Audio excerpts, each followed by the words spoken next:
Welcome, everyone. Very pleased to have you with us here today for This Is CDR.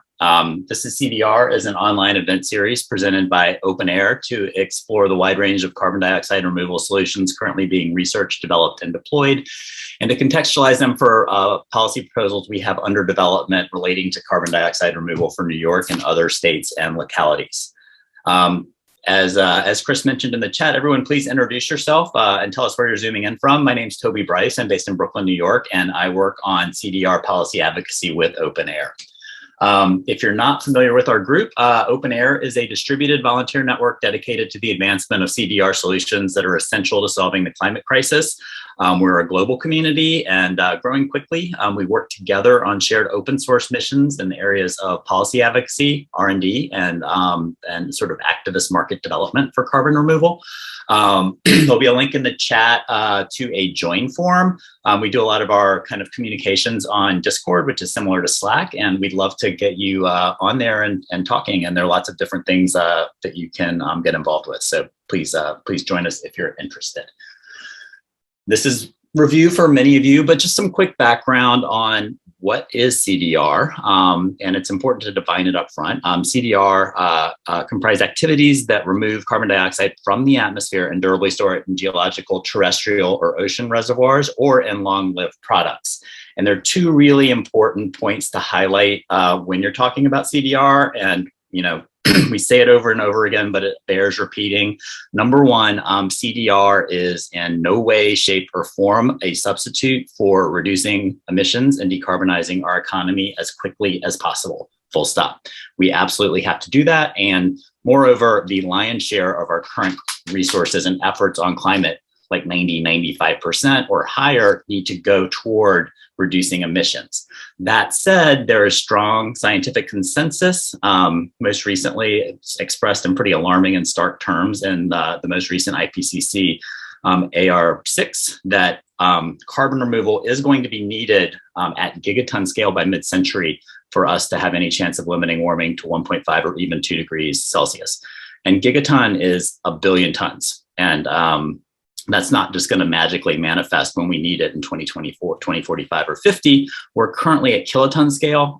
Robert Hoagland, who's a prominent carbon removal analyst, recently estimated that 50,000 tons of durable carbon removal was executed in 2021. So we have a long way to go, and it's really imperative that we get started now. Number two point about carbon removal, it's really important to disambiguate it from what is typically called quote unquote carbon capture, which is point source capture of CO2 from an emissions source, whether it's a cement plant or a natural gas plant. That is a form of emissions reduction, and it may or may not be good depending on the situation, but what it is absolutely not is carbon removal. So the two things are different and should not be confused. There are lots of great resources to learn more about carbon removal. There is a icon there in the corner of the slide for the carbon dioxide removal primer, and Chris will put a link to that in the chat. It is a really excellent introduction to the topic, a textbook written by over 50 subject matter experts. It's super current, it's an open source document, and it's a great place to start learning about it.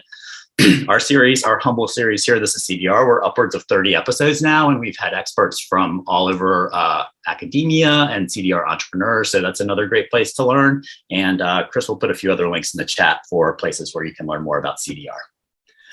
Very briefly, the policy proposal that we are working on with OpenAir and that this series is kind of intended to help support is the Carbon Dioxide Removal Leadership Act. It's currently a live bill in New York.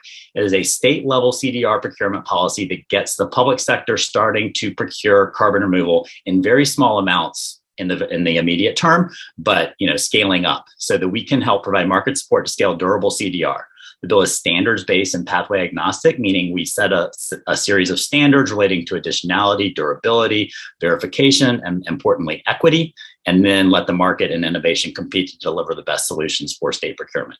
The bill is very much centered on equity, community benefit, and environmental justice. As Carbon 180 has estimated, carbon tech and CDR is forecast to be a multi-trillion-dollar global industry, so there's significant industrial development and job creation benefits with the bill. And finally, it's a bill that we are working to advance in at least a half dozen other states. So it's not just New York. And again, we'd love to have you help us. Now, Well, let's get on to the main event. I'm going to hand things over to my colleague, Megha, and Megha will provide a little bit more information about the run of show and introduce today's presenter. Hi, everyone. I'm Megha. I'm an OpenAir member based in London, but working on policy advocacy opportunities out in California, where I'm from. So as usual, the housekeeping notes on our format. We'll start with a 15 to 20-minute presentation, which will be followed by a few prepared questions, and then we'll have moderated audience Q&A. So please type any questions you have into Zoom's Q&A box as we go along. Note that that's separate from the chat box, so make sure you find the one labeled Q&A. The event is being recorded, so we'll send the video link out to everyone who registered, and we'll also post it to OpenAir's website and to our YouTube channel. And now for the main event. So this week, we're very excited to welcome Shantanu Agarwal, who will tell us about Susteera's DAC 2.0 pathway, which is modular and ready to deploy and scale. Shantanu Agarwal is a climate tech entrepreneur with more than 20 years of energy industry experience. Shantanu is a co-founder and CEO of Susteera, a company focused on direct air capture of CO2, and also the co-founder for climate tech R&D company Susteon. Shantanu has served as a board director for multiple startups and led investments as part of an energy technology VC fund in the past. He has also consulted with McKinsey Co and worked with Schlumberger. Shantanu has an MBA from Harvard Business School, Cambridge, USA&B Tech and Chemical Engineering from IIT Roorkee. Shantanu, take it away when you're ready. All righty. Thank you, Megha. Thank you for that introduction. Appreciate it. Yeah, it's a pleasure to be here at OpenAir Collective. It's great to have forums like this to sort of take our cause and get more awareness and get people excited about the whole potential of DAC. So a pleasure to be on this forum. Let me share some slides and I can talk through our work. So I'm presenting my team's work here. We are a small team based here in North Carolina, focused entirely on DAC, but the objective is to try to figure out a way to do DAC so that it's scalable and cost effective, because those are the challenges around DAC, which have been for quite a while with these incumbents who've been leading the way and forming the path, but the cost has been still high. So that's what we've been working to sort of engineer.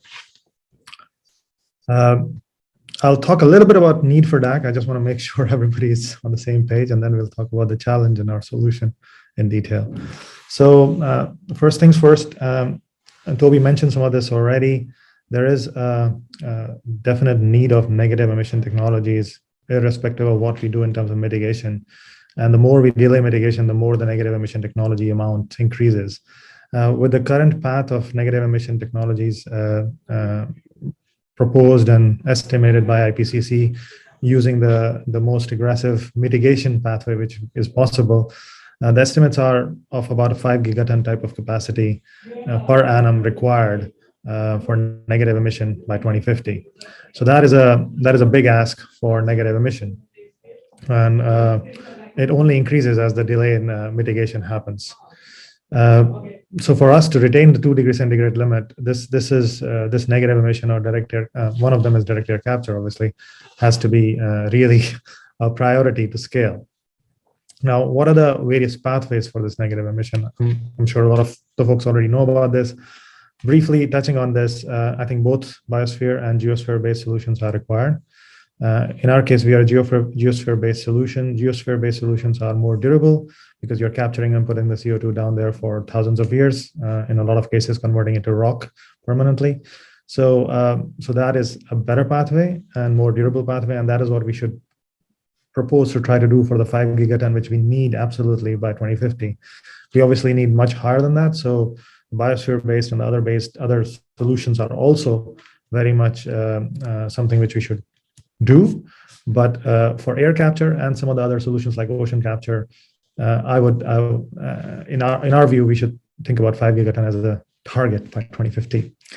There are some challenges with, for example, BECCS is a good solution. It actually captures it to the earth as well for durable capture.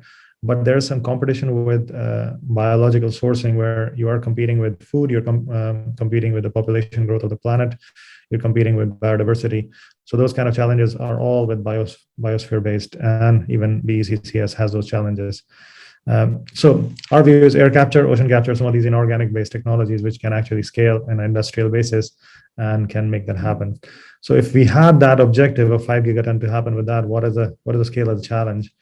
And again, Toby mentioned that you're talking about a billion or 5 billion tons of CO2 capture per annum from 10 to 50,000 tons per annum capture, which we are at 2021. This is a 500,000x scale, right? So that sort of scale to be done in a period of 28, 29 years is really a stupendous task. But let's think about it. Is that been possible? Is there a historic event which has done this before?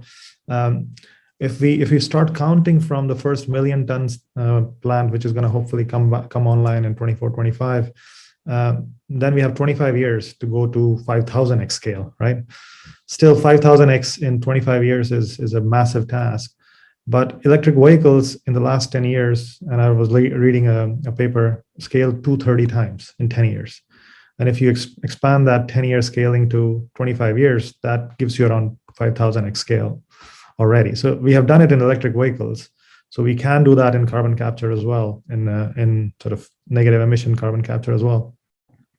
But that means the kind of attention and capital and sort of overall energy put in electric vehicles from 2010 onwards is what's needed in carbon capture right now. And that's something which we are only seeing the early signs of. Let's hope that builds up. There are some other challenges around DACs. Obviously, it's a energy consumptive process. Quite a significant amount of energy is required. 150 to 250 gigawatt years of energy per gigaton of CO2. And comparing that to the overall energy requirement per annum of mankind, it is minuscule. But comparing it to the electricity which we generate, it is quite a big portion. So that is something which we need to keep in mind as we think about DAC scaling. Again, land is a challenge. It's a land consuming process, depending on the process that you're looking at. Some are requiring smaller amounts of land, others are larger, and on average about 0.5 million hectare per gigaton. Compare that to 80 million hectares of forest required for equivalent capture per annum. So again, biosphere and biosphere-based capture and geosphere-based capture is a different order of magnitude here. And compare that to Texas being 70 million hectares. So there's land requirement, but I think to solve the problem of 5 gigaton per annum by 2050, there's plenty of land to really go after it. Capital, again, massive amount of capital required. Order of magnitude is $1 billion per million ton, or $1 trillion per gigaton.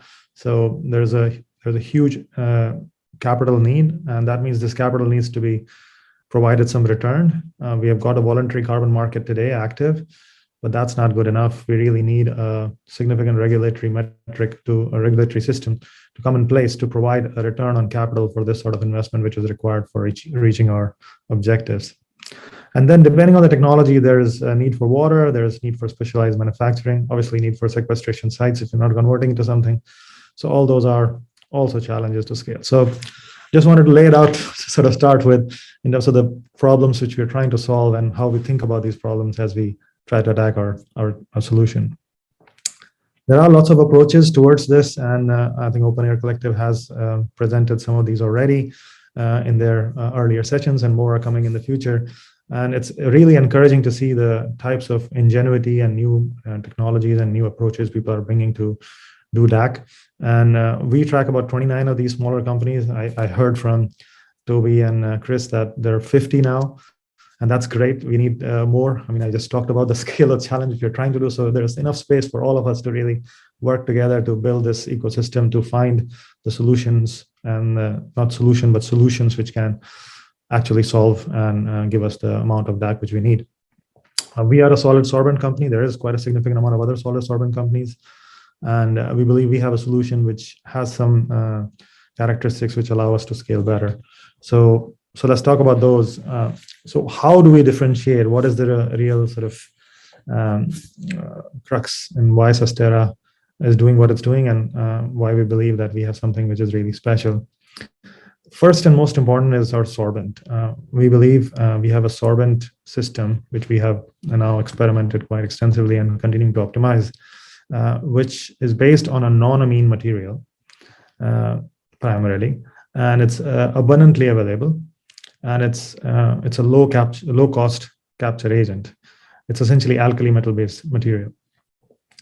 This this material is already in production at quite significant scale in the industrial processes, and we can use it and take it to really functionalize it for our purposes, and that allows us to make a very low cost sorbent as compared to some of the other solutions which have to do quite specialized things to get their sorbent in place, and the costs are quite high as compared. On top of that, our sorbent really is quite comparable, in some cases even better in terms of its kinetics of adsorption and desorption. It also has a beneficial effect of moisture, so moisture doesn't harm it in general, and it's highly durable. That can work in lots of different conditions. So the first and I think most important differentiation is our sorbent material, which we have been able to now patent quite significantly and continuing to work on it to optimize it further. Then the second pillar, I would say, is the energy delivery system. Any kind of DAC system would have a way to desorb that CO2 once it's sorbed in whatever sorbent it is. And the delivery of that energy is, in a lot of cases, steam, in a lot of cases, various other calciners and things like that. In our case, we have been able to integrate our heating into the actual sorbent holding system. So we call it the SMS system. And we essentially have been able to integrate a method to deliver the energy to the sorbent directly and quite selectively. So that reduces our total energy requirement and also allows our system to be entirely renewable electricity based. So we don't need to depend on any fossil fuel heat or any fossil fuel electricity, and we can just run on renewable electricity because the system is quite supportive of intermittency. So if electricity stops, then the process just stops right there, and then we start it again when the electricity comes back. So overall, our energy need is lower and our energy delivery system is better. And we believe that's quite a significant differentiator for our system long term. And lastly, the third pillar, which I would think as our differentiation, is our system overall, the balance of plant, which we believe is built for scaling. We have a standardized, almost factory-built modular type of unit design. Obviously, it's not being built in factories yet, but we hope to build it in sort of a very industrialized type of process. And you can see some of these units in pictures on the right there. There's a standard unit which is kind of repeated to produce the scale which we want to set up a particular installation at. And this standardization allows us to have a lower capex. Overall, our sorbent is cheaper, and our standardized manufacturing process will allow us to have a lower total capital requirement. And similarly, being a electricity run system, there's not a lot of other inputs which we need. So our OpEx as well is quite competitive. This is how the process runs at a high level. It's almost in this particular embodiment, and there are various embodiments in the design phase right now. We're still building it up. This is a square structure, and we have a fan at the top. And essentially, in this particular embodiment, you have 3 modules on each side of the structure. And the walls of these the structure and each of these modules essentially is made up of the sorbent. And the fan at the top is pulling the air out through these modules and pulling it and throwing it out from the top. So the air is going in from the sides and then being pulled into the top. And the fan runs continuously, and we basically continue to adsorb on these modules, on the sorbent in the modules. And then at any point, we will essentially close off one of the modules when it's fully adsorbed and full with CO2, and then we will run the desorption cycle, which will be running on electricity and take the CO2 out. So that way, there's a cyclical process running on each of these modules, and they adsorb and desorb on a continual basis. Our long-term vision is to have these almost farm-like setups where you have lots of these units, standardized units placed on a field, and it can be anywhere because air is everywhere, and really we only need electricity and obviously a path to use that CO2, either use or sequester the CO2. So if we have those two things, we can really place it anywhere. And we have a pathway to be lower than 2,000 kilowatt hours per ton. That's what we are working towards. And our CapEx targets are less than $600 per ton year. And our price at scale is going to be $100, less than $100 per ton. And I'll show you some of the cost reductions which we are trying to work on and build there. This technology builds over tens of years of R&D in the material science, which some of our colleagues have done in the past, and then a lot of work which has been done recently in Columbia University. And we have been able to build on all this experience and all this work, and over the last 3-4 years, build this technology up to something which we believe has got quite a low technology risk now, and a bunch of opportunity to really solve the problem which we're working towards. We have built a strong IP portfolio as well to boot, so that helps us really scale it fast now. We also have a very experienced team. Some of our members have in the past built point source capture plants, which are of capacities thousands of tons and more, 1,000 ton per day type of units. And especially my co-founder Raghavan Gupta, who has experience in that and who's been one of the key members in terms of the chemistry as well to help us build that. And we also have extensive technology commercialization experience amongst our teams. So both scale up and commercialization experience is something which is not very common in early stage startups. I think we have got that differentiation as well to help us scale fast and build this into a real company. This is some of the pathways of cost reduction, which we have analyzed and done quite a bit of work on techno-economic analysis at scale. We believe the long-term nth of a kind commercial scale plant for our technology can deliver $78 per ton type of costs for carbon capture. And obviously, as we scale to that level, we will have higher costs.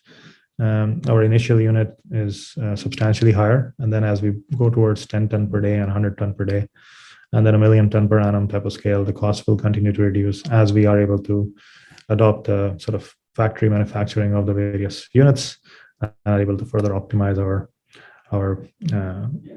overall process. So this is kind of, we can maybe come back to it. I'm sure there are some questions on this, but we'll come back to it at that point. But this is the way we are currently forecasting our cost curve. We have raised a bit of grant funding from DOE. They have been the early risk takers to de-risk our technology. So really big thanks to DOE to allow us to venture on these early crazy ideas and test them and find the sort of foundation of the technology. And we are currently also supported by DOE with a $1.5 million grant to continue to develop this technology through our parent company, Susteon. And we have raised $10 million Series A funding from Breakthrough Energy and Grantham's Environmental Trust. And we're using that capital to continue to build and sort of scale this as fast as we can. We have also been selected by Stripe as one of the providers of carbon removal. So we have a contract with them for the first year for just over 700 tons of purchase. And we are working towards establishing some other such purchases as well, which will be announced in the near future. So this is kind of the plan. We have got a bench scale unit in our lab here, and these are all built now. And we are working towards building our pilot unit, which will be a 1 ton per day unit. We hope to be finished building this by end of the year, or at least early next year, first quarter, to have this operating. And that's where most of our attention and time is going today. And then from there on, we are targeting to build a commercial scale unit of 10 ton per day next year. And then from there on, hopefully build larger and larger units to get to a 1 million ton type of scale by 2027. And yes, I can see that there's aggressive scale up there, but I think that's what the need of the hour is. I think once our 10 ton per day system works, we are essentially multiplying those units, not really inventing anything new. So the risk, the de-risking is not really required. It's essentially a ultimate multiplication of the same unit. So we hope to be able to raise large capital to scale up fast from there on. So we believe that we have what it takes to really solve the scale challenge. We have something which builds on existing supply chains and manufacturing because of our sorbent abundant availability and the way we are manufacturing our unit. We are able to leverage a lot of the existing supply chains and manufacturing. So in terms of scaling, we don't need to build those manufacturing pipelines. We don't need to build new industries to really support us. There's a lot of existing manufacturing and production which we can leverage to build our units. So that allows us to be ready to scale faster than a lot of other competitors who have some bespoke materials and bespoke components. So that's one. Obviously, we are that company. We need a lot of energy, but hopefully our ability to manage and work around intermittency allows us to be more renewable friendly. And that is what we're hoping to do in terms of our energy need. And we believe that we'll have to build or almost, I mean, if you're trying to get to gigaton, you're looking at a lot of gigawatt years of electricity to be generated, and that has to be co-located or co-funded at the same time to really get this thing at scale. Our land requirement is quite low just for the capture piece. We believe we are about 100 acres per million tons per annum. So some of the other solutions are significantly higher than that. These are our early estimates. We believe we'll be in the order of magnitude of this, so it's not going to be much different, but we believe this land requirement is significantly lower because of our structured sorbent capacity and the way we are building our units. Also, our capex, we believe, is going to be much smaller than some of the other averages out there. Again, because of the way we are scaling it using existing manufacturing and supply chains, the cost of those materials are lower, and hence our total capex is lower. And we don't really need anything other specialized. We don't need water either, as far as you can see. So the only restriction is really availability of sequestration sites, which I'm sure a lot of my other friends and DAC players are seeing as well. So we're working towards solving that and trying to get Sustera to scale as fast as possible. So yeah, so that's all I had to present. I'm not sure much time did I overrun the time. Yeah, that was perfect. Thank you so much. And really, I think the audience really appreciates the technical detail and also your willingness to share the techno-economics and your path to scale, which I think a lot of companies don't, I think, which is great to see. So as mentioned, we have a few prepared questions that we'll start with, and then we have quite a few audience questions coming in, and everyone please continue to submit those to the Q&A box, and 10 minutes or so, we'll start tackling those. But before we do that, just a few questions from OpenAir. For most of our guests, we always like to hear a little bit about your personal journey to how you became CEO of a DAC 2.0 company. Can you talk a little bit about how you came to climate and within climate to CDR and direct air capture? And then just a little bit about Susteon versus Susteera and where those came from. And then finally, you're our first company from North Carolina. My mother's from North Carolina, so it's very near and dear to my heart. And I would love to hear a little bit about what the climate tech just a few questions, and love if you could speak. Sure, that's quite a few questions. So let me just tackle it from the start. I mean, I started in the energy industry about 20 years ago. My journey is one who was of a person who was really an outsider and watching climate change happen in front of their eyes and seeing that, okay, this is a problem, which is a problem for a generation. So I went from being an oil and gas executive who was managing a business of about 100 people running frac crews in North Sea to produce large amounts of oil in 2006, 2007, 2008.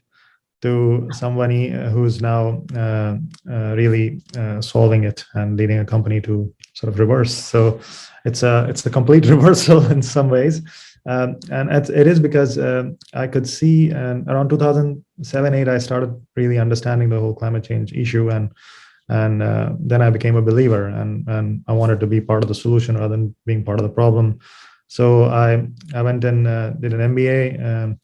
At Harvard, and then I decided to work in McKinsey. I did a small stint at climate change special initiative there, but I quickly did a small startup as well. But small stint in a startup, but quickly ended up in a venture capital firm which was focused on energy technologies, hoping that I can invest into a bunch of these climate tech startups. But that didn't happen as much. I made some good investment, made some good money, but I was not helping climate innovation as much. So around 2017, I met Raghavan Gupta, who's leading a large group of inventors and technologists in an institute called Research Triangle Institute here in Raleigh area. And he's a technologist extraordinary. I mean, he's had 30 years of research experience, a lot of different carbon capture and energy technologies, which he has been working on the research side with.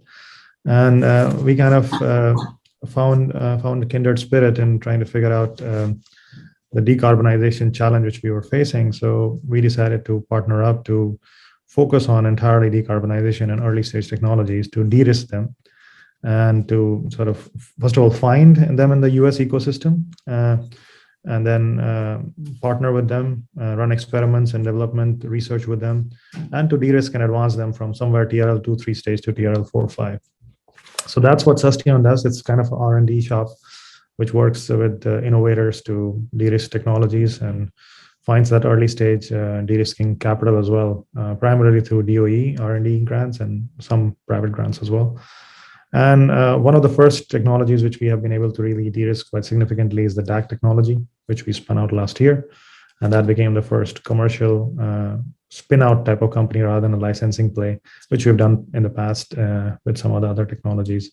So that's how Susteera happened. And being a spin-out, we really needed a lot of special attention. So I've kind of spun out with it to really focus on it.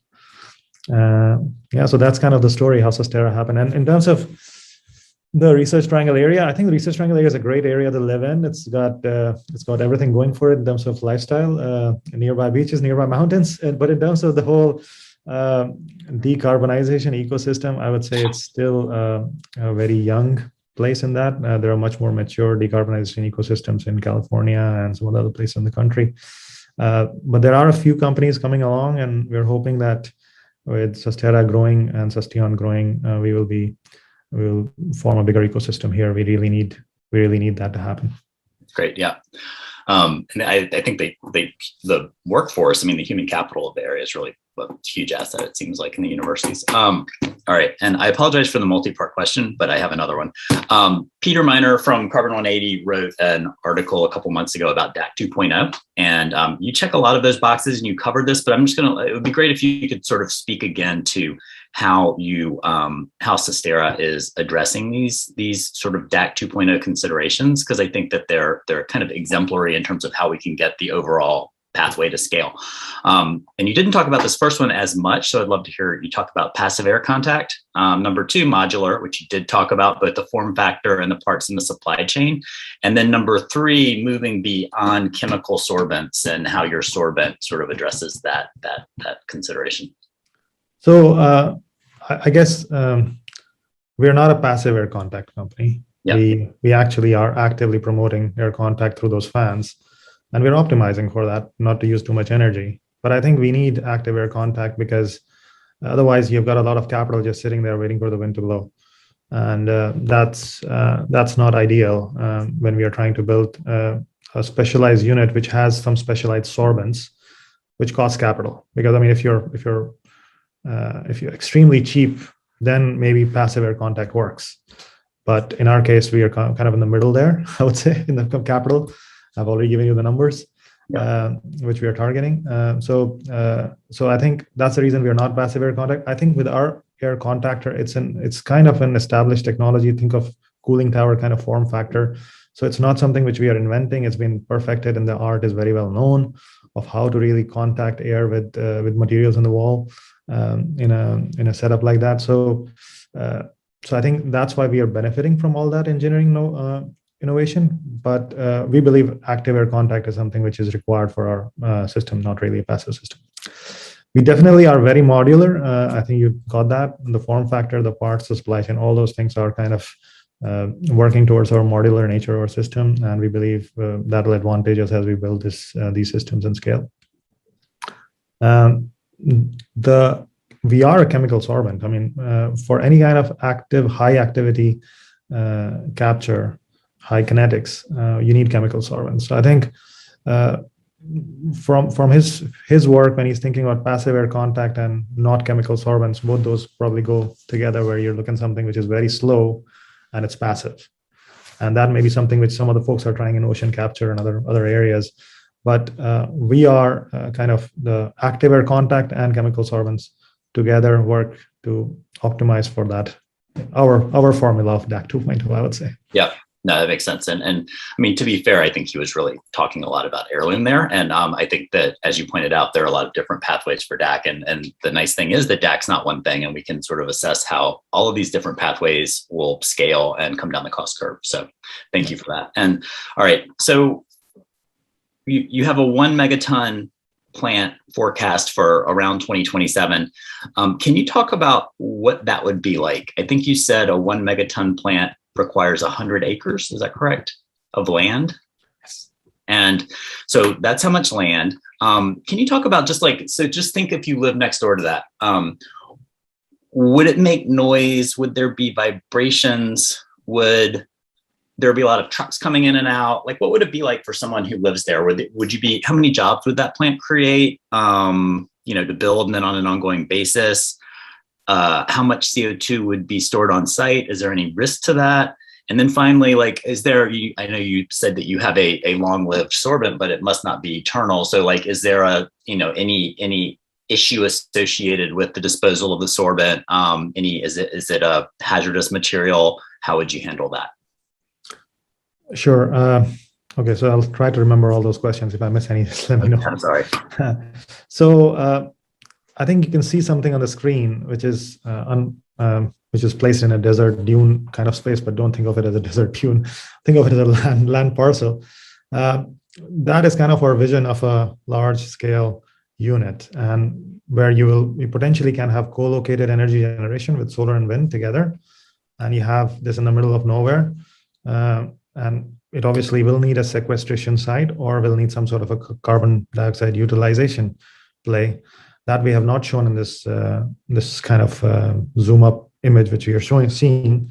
But that's the vision. We want this to be a very modular type of build where it can be placed anywhere. It is a simple enough setup where anybody can actually just take our units, set them up, and set a power production alongside it, or have source or active ability to access a renewable electricity source. And I mean, it doesn't create a lot of noise. It's almost, the only noise is the fan running. So you have, depending on the scale which you're sitting at, a bunch of these fans running, and it's a cooling tower fan. If you're living about 100 kilometer around it, you can't hear that. It's really quite low dB. So it's similar to that. I wouldn't see that there's going to be a lot of noise problem. Obviously, during the construction of it, you'll have to bring a bunch of equipment to build it. So there'll be trucks, traffics, and all that to build it. But that happens even in a solar farm build. That happens in a wind farm build. So it's not any different. I mean, when you're installing something, you'll have to bring in the materials. But once it's built, there's not a lot needed here. I mean, as long as you have a sequestration site and you're not trucking CO2, which is going to be ridiculous to do, nobody should be doing that. If you have a sequestration site, you're taking in electricity, you're producing CO2, and you're putting in a sequestration well down there, where it's hopefully getting converted into rock. If it's a permanent formation of rock, if it's a saline aquifer, it's being monitored and putting in, making a large CO2 storage facility there. So that's our vision. I mean, we think that, the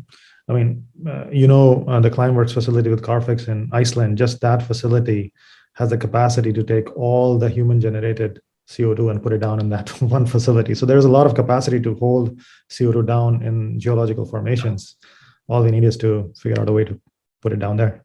And then on the sorbent, it's long lived. You didn't, I think, characterize how long, but is there a disposition issue of the sorbent? And is there any sort of hazard or threat there that like a local? I mean, obviously, the way you're thinking about this, you're maybe not necessarily adjacent to a local community necessarily. Maybe you're doing this out in the desert, but for a local community, is there a disposition issue with the sorbent? It can be near a local community. And I mean, the picture here is showing a desert, but it doesn't need to be in a desert. It can be right beside a farm or a city or a village. It can be even inside a city. Our materials are non-hazardous. At the moment, we're still optimizing. We might put something hazardous in there, but I don't think we're wanting to do it. We're designing against it. So our materials at the moment are completely non-hazardous. And we don't really see that anything is going to leach out there to really go into the formation. I mean, we are just producing CO2, this gaseous, and everything which is being in the material is sitting in the unit itself. So the unit is self-contained in that way. So even if, we don't see any hazardous materials being used at this point. And even if there is something eventually to optimize cost or whatever, we use something in ppm quantities, I don't know. Even that is not really going out with CO2, or it's not really going out to the field. It's contained in that unit, and we'll have a methodology to take it away. This is not based on a hazardous material. Yeah, understood. It's just a sort of a question that I think it's important, because I think that's one of the concerns that people have. And I think it's important for the DAC sector as a whole to sort of address these concerns face forward. One, and this is kind of a big question, but if you could speak to it sort of briefly, I do want to get to the audience questions, but, given that your answers to those and your path forward, 2027, a megaton plant, maybe you don't have a site for it yet, but can you talk a little bit about how Sustera as a company thinks about connecting and communicating with local communities that are next door to your projects? I mean, do you have a philosophy about that? When do you think is the right time to do that? And how do you think is the best way to do that? Yeah. So I think that's a very important question. The whole job creation, equity, and sort of enabling communities to sort of be part of the solution is something which we need to think about very deeply as we sort of try to scale this, because this is the creation of a new multi-trillion industry. We need to make sure that the communities are very much involved and see this as a solution rather than a problem. They don't see this as a challenge. Our systems are not very tall. They're not really ugly. They can sit on land and not really be obstructive to any way. But as they obviously need land and they need electricity, and both of those things are relevant to the communities. So the communities need to see this as a problem which needs to be solved, first of all. And then they need to figure out what solution works for them and doesn't really impact their quality of life. And we hope that we are addressing that by the kind of system which we're building, where there's going to be a job creation for the initial builds of all these different units and these installations, and quite a significant amount of job creation for that. And then there's going to be a continuous job creation for maintenance of these sites as well. Got it. Great. All right. Megha, do you want to hop on and start tackling some of these audience questions? Yeah, sure. We have lots. So the first one we had was, could you talk a little bit about the type of process that your solid sorbent follows? So is it a temperature swing, electro swing, some other kind of process? It's a temperature swing. Okay, cool. Easy answer. The next one we had was, can you talk a little bit about kind of roughly what is the megawatt per hour per ton CO2 energy conversion for the system that you have, or what kind of are you aiming for on that? So we are aiming for less than 2,000 kilowatt hours per ton. That's the sort of long-term goal. And that would mean for a 1 million ton per annum kind of facility, you're looking at about 230 megawatts. Yeah. Okay. And what rough percentage of the input electrical energy goes into the fans and the pumps of the sort of active air? That is quite a small percentage of the total energy. It's not the majority for sure. Okay, makes sense. One specific question we got was, how does your technology differ from global thermostat? Is the use of electricity for sorbent regeneration a primary benefit, or how else would you differentiate it?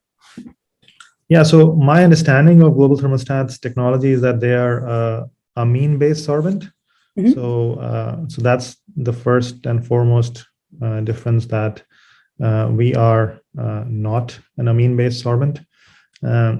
And they are also, so the sorbent is different. Then also their heating is different as well as compared to ours. They are heating with steam, as far as I know. So that essentially has, the heat value comes out of that steam. We are using direct electricity. There are challenges and advantages to that, because obviously steam as heat medium, maybe available cheap today, but maybe from some fossil sources in that instance as well. We have chosen to go electricity because the long-term path to renewable electricity is what's the sustainable path, because we want to eliminate the use of fossil energy in some ways.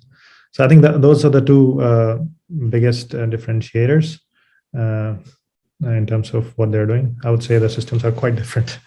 Yeah, makes sense. Okay. I know we talked a little bit about sort of the longevity of your sorbent. Someone specifically asked, since you counted that cost as a capex, does that imply that the lifetime is at least 20 to 25 years, or how long do you expect the sorbent to actually last? We don't know actually, because we haven't really had a very long reliability and cycle testing on these sorbents.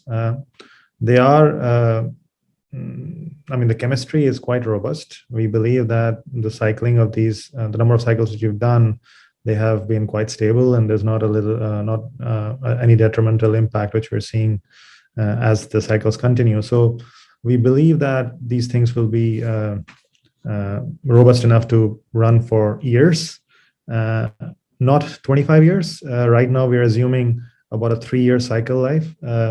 We believe it could be much longer, maybe 5-10 years as well, maybe even 25. I don't know, but right now we can only do an estimate based on our current best educated guess of what the lifetime could be, and we are using a conservative number in our view, just to be safe on the techno-economic side and overall methodology. Makes sense. Another question we had was on siting. So I know it's relatively early for you, but what challenges have you overcome or encountered to find sequestration sites or partners, and what advice would you give for others looking to find sequestration? Yeah, so that's absolutely a very valid question, and I think that's where the whole Class 6 well situation comes to the fore. In US right now, the Class 6 well approval process is quite lengthy and complicated, and there are only a very few wells which are live today, and a few which are hoping to get approved in the next year. So really, if you're looking at sequestration sites, it's slim pickings here locally. But I think the other pathway is find partners internationally who could also be owners of sequestration sites. And the one approach which I think is we need to really think about is,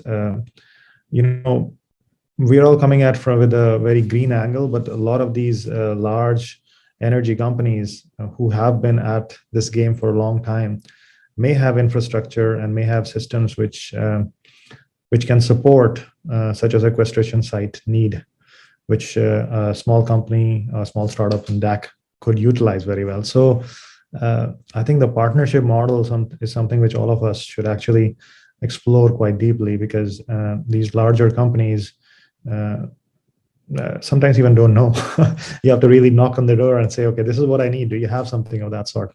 And you figure out that they have a potential site which could be converted, or which they have a team internally which actually support something of some kind of DAC, because a lot of these companies now have signed up to being net zero and being emission net negative emission friendly. So I think they come along. I think those are things which you should leverage. But otherwise, your information is as much as I, and the Class 6 wells are few and far between. Yeah, okay, makes sense. Another person asked, so they said, to my eye, $78 to $100 per ton seems high. I haven't seen market pricing lately, but the offsets I've purchased in the past were in the $15 to $20 per ton range. So maybe you could just talk a little bit about what kind of offsets are versus sort of the removals that you guys provide with DAC, and that distinction and what that means in terms of pricing as well, in answering that question. Absolutely. So I think your point is well taken. The carbon removal and carbon offsets are something which we need to really use very carefully. I think Chris posted something today. I think there's a write-up which he and another author has just written, So one should read that. It all comes down to the durability of the capture, in my view. So if you look at the biosphere-based capture, which people are doing, and putting some forest together or reviving a forest, yes, you've actually captured some carbon and you've sold those carbon removal offsets to somebody who's actually taken that and said, okay, now I have made a net zero here because I bought this much carbon offsets. But the longevity of those carbon offsets is really suspect, because mankind happens and nature happens. Both of those things are which we have repeatedly seen that we are not able to control. We wanted to protect Amazon forest, but the Amazon is being cut every year. And we had invested in a lot of different forests which were purchased for negative emission, and then forest fire happened and burned it all to the ground. So, biosphere is great. We should do it. Absolutely. There is a lot of land in the world which needs to be forested again, and we should have cities which have a lot more trees. But that is not the durable pathway for long-term, sustainable and dependable capture which humankind needs. And that's the reason I think the geosphere-based capture, which we are pursuing and some of the others are pursuing, are what's needed to really to provide us the foundation that we're not going to go about 2 degrees centigrade. Otherwise, we put all money in forests and they burn to the ground, and we're all boiling over the water, which is much higher. Yeah. Absolutely. I wanted to ask a question on concrete, because I know that's a big sort of topic within the open air community. So obviously we at Open Air are very excited about the opportunity of integrating DAC with carbon utilization in concrete. We make billions of tons of concrete. This is a huge, substantial storage medium, and it can help scale DAC in the coming years. So is that a sector you're potentially exploring as an opportunity as well? Absolutely. So the CO2 which we produce can be used in various materials. There are obviously users and people who are trying to make concrete out of CO2. So taking a CO2 stream and using it for some sort of cement or cement blocks or construction material to be built. And we are collaborating in some of those projects already. And that's definitely a very good use case. The other use cases are also making chemicals, making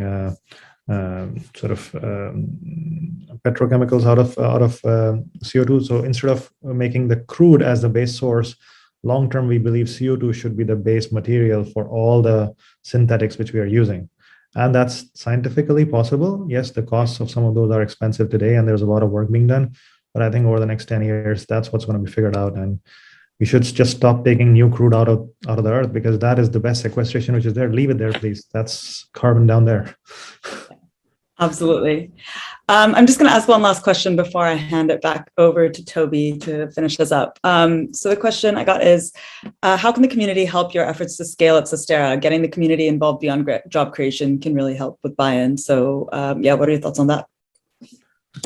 So I think the biggest impediment today is that the larger carbon market is at $15 to $20. The voluntary carbon market is voluntary and depends on some of these large entities who understand why durable capture is needed and ready to pay the premium for it. We really need to create a market force, economic prerogative, which comes from policy, which comes from the market creation by government, where this durable capture is actually incentivized and priced, because otherwise this $1 trillion, which I'm talking about, is required for a gigaton capture, is never going to be invested because there's no return on it. There's not enough voluntary market which can be created for that sort of scale. That is the biggest challenge. So we need to write to our senators, we need to write to our congressmen, we need to create the groundswell of awareness so that people are ready to accept that this sort of a policy measure is required and is the only path. That's probably the biggest thing which somebody like Open Air Collective can do for us. Oh, great. Thank you so much. That's been super interesting for me. So thanks so much for your presentation and for answering all those questions. And I'm just going to hand back to Toby to tell everyone about what's next. Thank you, Megha. And thank you, audience, for such great questions. And I'm sorry we couldn't get to them all, but those were really excellent. And Shantanu, thank you very, very much for being with us and for such a excellent and detailed presentation. It was super interesting. I think it really inspiring to see such a clear and clearly articulated path to scale this decade. And which is exactly what we need. So thanks again for being with us, and best of luck getting those next steps up and running. In terms of This Is CDR, we have, unfortunately, we have a last minute cancellation for next week. First time that's happened. So we are, I think, going to be dark next week. If that changes, we'll definitely put it out on Twitter and on the Eventbrite. We have a really interesting and different presentation on the 29th, Future Forest Company, which is based in the UK. And they're super, I think, interesting, particularly from New York, in that they basically package together a number of different CDR pathways that leverage natural systems, including biochar and enhanced rock weathering, both of which have been on the program in some cases multiple times. And they package them together so that forested landowners of forested lands, or the forestry sector can basically take advantage of them and enhance the natural carbon sequestration that happens in a forest with these additional pathways, and super high value. So that's going to be great. Jim Mann, who's the CEO of Future Forest Company. On the 5th, we have a Hall of Fame geologist, Dr. Peter Kellerman, out of Columbia, Lamont Doherty. He is an expert on terrestrial mineralization pathways. He works with Dr. David Goldberg, also at Columbia, and who is really focused on offshore geologic sequestration of CO2. Excuse me, but Dr. Kellerman's work is the foundation for both Heirloom, who has been on the program, and also 4401, which is a really interesting sequestration by mineralization startup based in Oman that really does Oman-specific geology. On the 12th, we have Verdox, another direct air capture company that's very different from Susteera. They use an electrochemical pathway called electroswing. They've also raised money from Breakthrough Energy Ventures, and they are also very accelerated on their path to scale. So it'll be super exciting to hear from them. And then finally, on the 26th, we have a company called Takachar, which builds a modular pyrolysis system that would help, farmers, for example, do biochar on site. The CEO, Kevin Kung, he's from MIT. He's a great young entrepreneur. He won Prince Charles's Earthshot Prize. And so we're really excited to hear from him. So that's what we have upcoming. Again, the next show is on the 29th with Jim from Future Forest Company, and we'd love to see you all there. There should be links in the chat to the overall series Eventbrite. So there's one page where you can just sign up for all of them, or all of them that you're interested in. And please follow us on Twitter to stay in touch. Join OpenAir, and we will see you next time. Thank you again, Shantanu, for being with us. It was a really fantastic presentation. Have a great week, everyone. Thank you, guys. Appreciate it.